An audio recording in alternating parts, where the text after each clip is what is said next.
Concerns tonight from alcoholism prevention experts that the growing automation at the supermarket checkout is making it easier for teenagers to buy alcohol. 7 on your side's Michael Finney is here now with the results of a hidden camera investigation. Everyone in California knows. If you look anywhere near the age of 21, chances are you'll be carded before making any alcohol purchase. But how does that work when everything is automated? We decided to find out.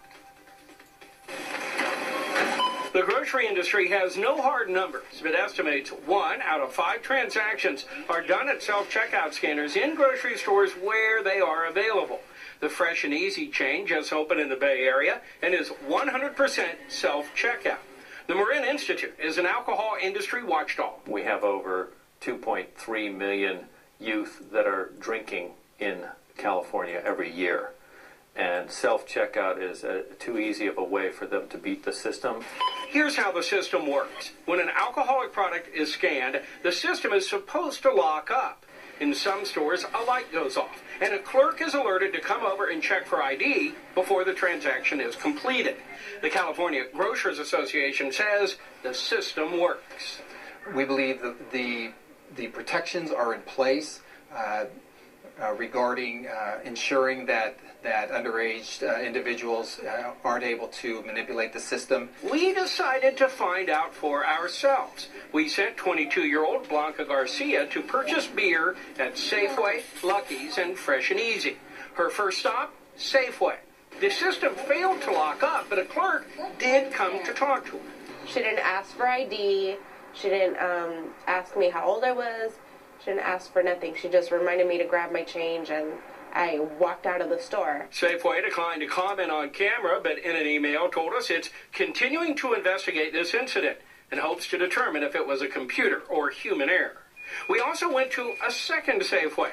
There we found the system did work properly, as it also did at the one Fresh and Easy and Lucky's we visited. Safeway insists its policy is to card anyone who looks under 30.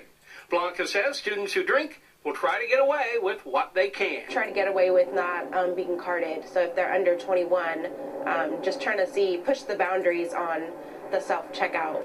Our small sample roughly matches that of 2 larger studies. In 2009, UCLA researchers found that out of 97 alcohol purchases in Southern California, stores didn't check or ask for ID 1 out of 5 times, or 20%.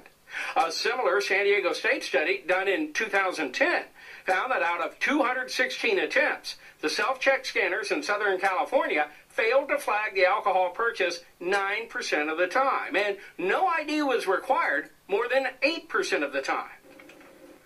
San Francisco Assemblywoman Fiona Ma introduced a bill that would prohibit the sale of alcohol at self-checkout scanners. IDs are not being checked, and we feel that this is a loophole that's going to make the situation worse, and we'd like to make sure that anyone who buys alcohol needs to be ID'd at the checkout stand. But the Grocers Association says the bill is unnecessary.